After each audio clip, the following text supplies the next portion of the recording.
আজকে আমরা দেখব কিভাবে ডাটাবেজের ভেতরে টেবিল ক্রিয়েট করতে হয় এবং তার ভেতরে কিছু ডাটা বা এন্টিটি সেট করতে হয়।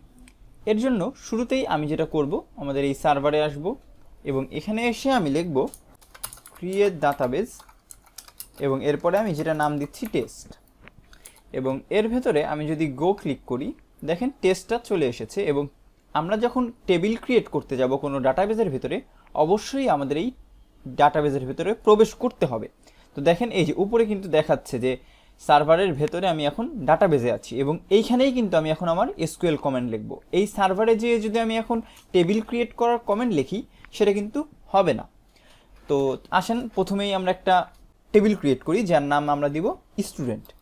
তো এটার জন্য ঠিক একইভাবে আমরা লিখব ক্রিয়েট এবং তারপরে লিখব টেবিল, অর্থাৎ আমরা এখানে টেবিল ক্রিয়েট করছি। এবং এখানে চাইলেও আমরা ইফ নট এক্সিস্ট ওই কিওয়ার্ডটা সেম কনসেপ্টে ইউজ করতে পারি, বাট যেহেতু আমরা জানি যে আমাদের এই টেস্ট ডাটাবেসটা এখন ফাঁকা, আমরা জাস্ট লিখে দিতে পারি আমাদের ডাটাবেস টেবিলের নেম, যেটার নাম আমি দিলাম স্টুডেন্ট।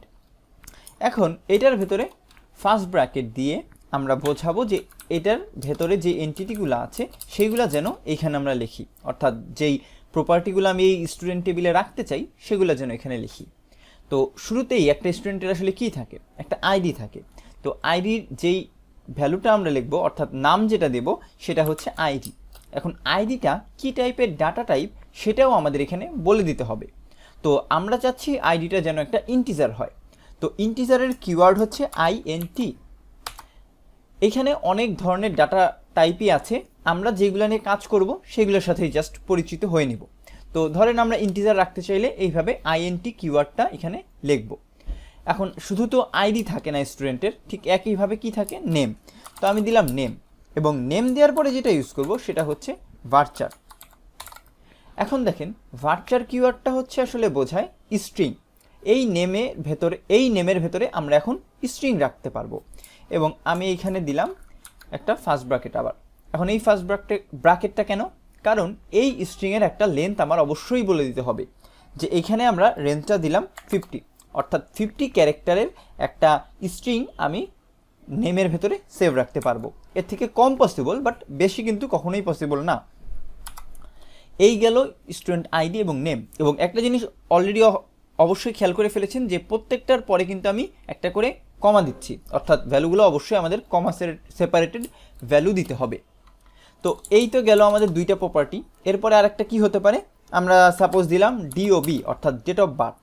এখন দেখেন ডেট অফ বার্থ কিন্তু ইন্টিজারও না আবার স্ট্রিংও না, এটা হচ্ছে ডেট। তার জন্য আমি এখানে নিতে পারি ডেট। এই যে ডেট লিখলাম, এর ফলে এই ডিওবির ভেতরে অর্থাৎ ডেট অফ বার্থের ভেতরে আমি একটা ডেটই আসলে সেভ রাখতে পারবো। তো এখানে কিন্তু আরও অনেক ধরনের ডাটা টাইপ অ্যাভেলেবল আছে, যেমন সেটা হতে পারে ডেট টাইম, যেটার ভিতরে ডেট এবং টাইম একসাথে রাখতে পারবো। তারপরে টেক্সট নামে একটা ফিল্ড আছে, যেটার ভিতরে আমি টেক্সট রাখতে পারবো। এরকম আরও অনেক ধরনের প্রপার্টি আছে, যেগুলো আমাদের যেহেতু খুব বেশি ইউজ করি না, তার জন্য আমরা ওইগুলো ইউজ করছি না। মেনলি আমরা আমাদের প্রজেক্টে এই তিনটা নিয়েই কাজ করব।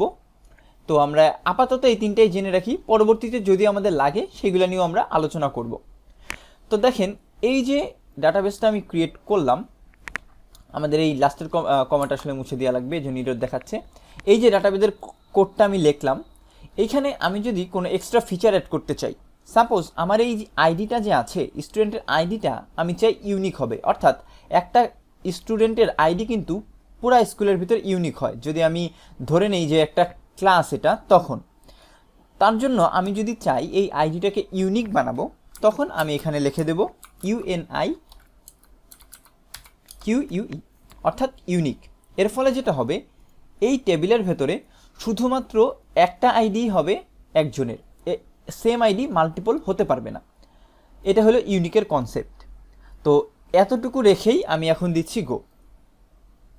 দেখেন আমরা এই টেস্টের ভিতরে নতুন একটা ফিল্ড দেখতে পাচ্ছি স্টুডেন্ট। এইখানে যদি ক্লিক করি, দেখেন আইডি, নেম এবং ডব, অর্থাৎ স্ট্রাকচারে যদি যাই, দেখেন ইন্টিজার একটা সেট হয়েছে, নেম একটা সেট হয়েছে, ডেট অফ বার্থ একটা সেট হয়েছে।